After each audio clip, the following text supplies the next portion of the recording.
শেখ হাসিনা যেমনিভাবে ভেবেছিল যে এই বাংলাদেশ আমার, ডক্টর মোহাম্মদ ইউনূস শেখ হাসিনার মতনই ভাবলেন যে এই বাংলাদেশ আমার, এই বাংলাদেশকে আমার মতন করে আমি যেমনে চাই সেমনে চালাবো, তাই করলেন। ডক্টর মোহাম্মদ ইউনূস একজন মিষ্টি ভাষী ভিলেন ছিলেন আমার কাছে যেটি মনে হয়। ডক্টর মোহাম্মদ ইউনূস আমরা তাকে ভালো মানুষ হিসেবে জানতাম, কিন্তু যে ভালো মানুষ দেশের কল্যাণে কাজে লাগে না, সেই ভালো মানুষ দিয়ে আমি আসলে কি করব?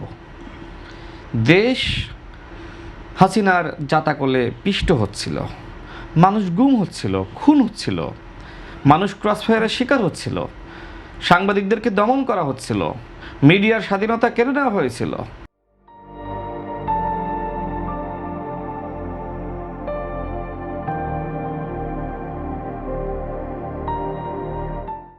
বলা যায় যে অঘোষিতভাবেই শেখ হাসিনা বাংলাদেশকে বাকশাল 2 বানিয়েছিল, কিন্তু ডক্টর মোহাম্মদ ইউনূস এবং তার উপদেষ্টা পরিষদে যারা ছিলেন এদের অধিকাংশই গণতান্ত্রিক আন্দোলনে, স্বৈরাচার বিরোধী লড়াইয়ে তারা আমাদের সাথে ছিলেন না। এখন প্রশ্ন হলো, যে ব্যক্তি জুলাইয়ে রাজপথে রোদে পড়েননি, বৃষ্টিতে ভেজেননি, আর ঘামে ক্লান্ত হননি, তিনি কি আসলে জুলাই চেতনা ধারণ করতে পারেন? সেটি কিন্তু হয়েছে ডক্টর মোহাম্মদ ইউনূস। তিনি ক্ষমতার চেয়ারে বসে তিনি ভাবলেন যে আমার ভাগ্যে এই চেয়ার লেখা ছিল। জুলাই গণঅভ্যুত্থান হয়েছে কি হয়নি, এত মানুষ শহীদ হয়েছে কি হয়নি, মানুষ রক্ত দিয়েছে কি দেয়নি, 16 বছর সংগ্রাম হয়েছে কি হয়নি, এইসব চিন্তা ভাবনা তার মাথার ভিতর ছিল না।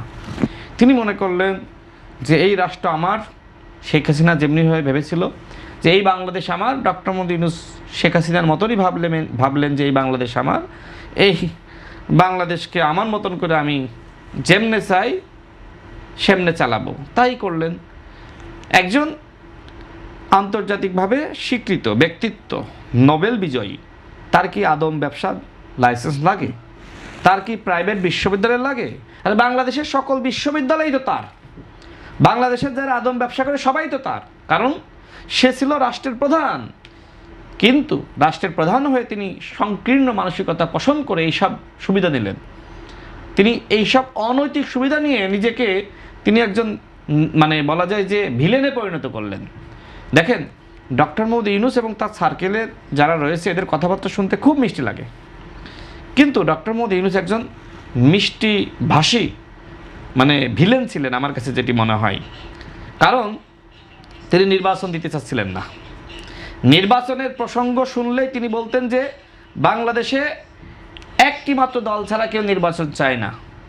দেশের বাইরে গিয়ে বলেছেন, তার মানে কি তার ক্ষমতায় থাকার খায়েশ ছিল। কিন্তু এদেশের জনগণ ডক্টর মোহাম্মদ ইউনূসের যে অবৈধভাবে ক্ষমতায় থাকার খায়েশ, সেটা আসলে পূরণ হতে দেয়নি। দেখেন, আমাদের স্বরাষ্ট্রমন্ত্রী তিনি জাতীয় সংসদে বলেছেন যে আপনারা কেউ যদি মনে করেন যে এমনি এমনি নির্বাচন হয়ে গেছে, এটা ভুল, নির্বাচন আদায় করতে হয়েছে। দেখেন না, জুলাই জাতীয় সনদ নিয়ে তো ডক্টর মোহাম্মদ ইউনূস নিজেই প্রতারণা করেছে। সে কি বলেছিল? সে বলেছিল যে আপনারা যতটুকু ব্যাপারে ঐক্যমতে আসবেন আর যতটুকু ব্যাপারে ঐক্যমতে আসবেন না, সব আমরা ওয়েবসাইটে দিয়ে দেবো, মানুষ দেখবে যে কোন দল কতটুকু সংস্কার চায় আর কতটুকু চায় না। তো জুলাই জাতীয় সনদে আমরা তো সেটাই করেছিলাম, যতটুকু আমাদের ভিন্নমত ছিল আমরা সেই ভিন্নমত আমরা সেখানে উল্লেখ করেছি, আমরা করেছি না। কিন্তু এরপরে কি হলো? এরপরে আমাদের সবার স্বাক্ষর নিল একটা বিশাল অনুষ্ঠান, সেই বিশাল অনুষ্ঠানে আমাদের স্বাক্ষর নিল।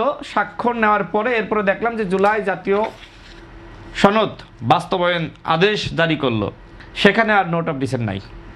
তার মানে কি জাতির সাথে সর্বপ্রথম জুলাই জাতীয় সনদ নিয়ে প্রতারণা করেছে ডক্টর মোহাম্মদ ইউনূস এবং তার সরকার, অন্তর্বর্তীকালীন সরকার। এরপরে গণভোট দেখেন, গণভোট নিয়ে প্রতারণা, 4টা প্রশ্ন 1টা উত্তর, এটা কোনো কথা হইতে পারে? ওই সময় বিএনপির সংগ্রামী মহাসচিব তিনি প্রতিবাদ জানিয়েছিলেন এবং তিনি বলেছিলেন যে আমরা যে জুলাই জাতীয় সনদে স্বাক্ষর করেছি, আমরা ক্ষমতায় গেলে সেই জুলাই জাতীয় সনদ অক্ষরে অক্ষরে বাস্তবায়ন করব। বাংলাদেশের মাননীয় প্রধানমন্ত্রী তিনি কি বলেছেন? তিনি দায়িত্ব পাওয়ার পরে একই কথা বলেছেন। বিএনপির প্রত্যেক নেতা, মিনিস্টার এমপি তারা তো একই কথা বলছে যে আমরা জুলাই জাতীয় সনদকে ধারণ করি, আমরা জুলাই জাতীয় সনদ অক্ষরে অক্ষরে বাস্তবায়ন করব। কিন্তু ডক্টর মোহাম্মদ ইউনূস এটা বলে শেষ করি, এই অবিশ্বাসের দেয়ালটা কেন তৈরি হলো যে বিরোধী দলের মধ্যে, যে সরকার জুলাই সনদ বাস্তবায়ন করতে চায় না কিংবা জুলাই সনদ থেকে সরে যাচ্ছে? আচ্ছা, ডক্টর মোহাম্মদ ইউনূস দেখেন জুলাই সনদ নিয়ে গণভোট নিয়ে প্রতারণা করে একটি সংকট সৃষ্টি করে গেছে। এখন জামাত ইসলাম বলছে আমরা যেভাবে গণভোট দিয়েছি সেটার পুরোপুরি বাস্তবায়ন করতে হবে। দেখেন বিএনপি একটা মধ্যপন্থী দল, বিএনপির আদর্শ কি? বিএনপির আদর্শ জাতীয়তাবাদ, তাই না? সবার আগে বাংলাদেশ, জনগণের স্বার্থ। আর জামাত ইসলামের আদর্শ কি? জামাত ইসলামের আদর্শ হলো সবার আগে পাকিস্তান, অখণ্ড পাকিস্তান। এবং গতকাল আমি একজন জামাতের নেতার সাথে একটা টেলিভিশন টক শোতে ছিলাম, তিনি বলছেন যে ওই সময় আমরা চাইনি যে বাংলাদেশ ভারতের করদ রাজ্য হোক, ভারতের হাত থেকে বাংলাদেশকে পাকিস্তানকে রক্ষা করার জন্য আমরা সেই সময় আমরা আসলে স্বাধীন বাংলাদেশ চাইনি, স্বাধীনতা চাইনি। স্বীকার যাচ্ছে এখন, তারা এখন স্বীকার যাচ্ছে যে তারা স্বাধীনতা চায়নি, এবং এইটাকে তারা মানে গর্বের সহিত তুলে ধরছে। দেখেন ছাত্র শিবিরের সভাপতি পাকিস্তানে গিয়েছে না, লাল গালিচা সংবর্ধনা দিয়েছে না? ছাত্র দলের সভাপতি যদি আজকে ভারতের কোনো একটা সেমিনারে আমন্ত্রণ পেয়ে যায়, তাহলে এই শিবিরের সভাপতি কি বলবে? যে ভারতের কাছে দেশটা বিক্রি করে দেওয়া হয়েছে। তাই বলেছে। সে পাকিস্তান থেকে ফিরে এসে বিএনপিকে বলছে যে বিএনপি ভারতের কাছে মাথা নত করে ক্ষমতায় এসেছে। আর জামাত ইসলাম কি রাতের অন্ধকারে ভারতীয় কূটনীতিকের সাথে বৈঠক করে নাই নির্বাচনের আগে? কাদের সঙ্গে বৈঠক হয়েছিল? সেটা কি আপনি জানেন না? সেটা তো পত্রিকায় এসেছে, সকল পত্রিকায়, সকল মিডিয়াতে আসছে যে জামাতের আমির একজন ভারতীয় কূটনীতিক তার সাথে বৈঠক করেছে এবং সেটা গোপন রাখার জন্য অনুরোধ করেছিল। তার মানে কি বিএনপি ভারতের সাথে ন্যায্যতার সম্পর্ক চায় প্রকাশ্যে। বলে জামাতের বৈঠকের এই উদ্দেশ্য কি ছিল? আর জামাত ইসলাম ভারতের সাথে গোপন সম্পর্ক চায়, মানে প্রকাশ করলে তো মানুষ মাইন্ড করবে। তো মানে জামাত ইসলামের আসলে ইসলামটা আসলে এরকম, তারা আসলে প্রকৃতপক্ষে প্রকৃত ইসলামকে ধারণ করে না। দেখেন জামাতের ইসলাম আর আপনার ইসলাম, আমার ইসলাম, এদেশের জনগণের ইসলাম কিন্তু এক নয়। এদেশের জনগণের ইসলাম আর জামাত ইসলামের ভিতরে আকাশ পাতাল পার্থক্য রয়েছে। এটার প্রমাণ হলো আবদুল্লাহ মোহাম্মদ তাহের ভাই, তিনি বিদেশিদের সাথে বৈঠক করে তিনি আন্তর্জাতিক মিডিয়ার কাছে সাক্ষাৎকার দিয়েছেন। আমরা কোথায় উল্লেখ করেছি যে আমরা ক্ষমতায় গেলে আমরা শরিয়া আইন বাস্তবায়ন করব? অথচ জাতীয় সংসদে দেখেন যে তাদের এমপিরা বলছে আমরা কোরআনের আইন চাই। আপনারা তো 11 দলীয় জোট গঠন করে আপনারা এই 77টি আসন পেয়েছেন, তাই না? 11 দলীয় জোট সবাই কি কোরআনের আইন চায়? এনসিপি কি কোরআনের আইন চায়?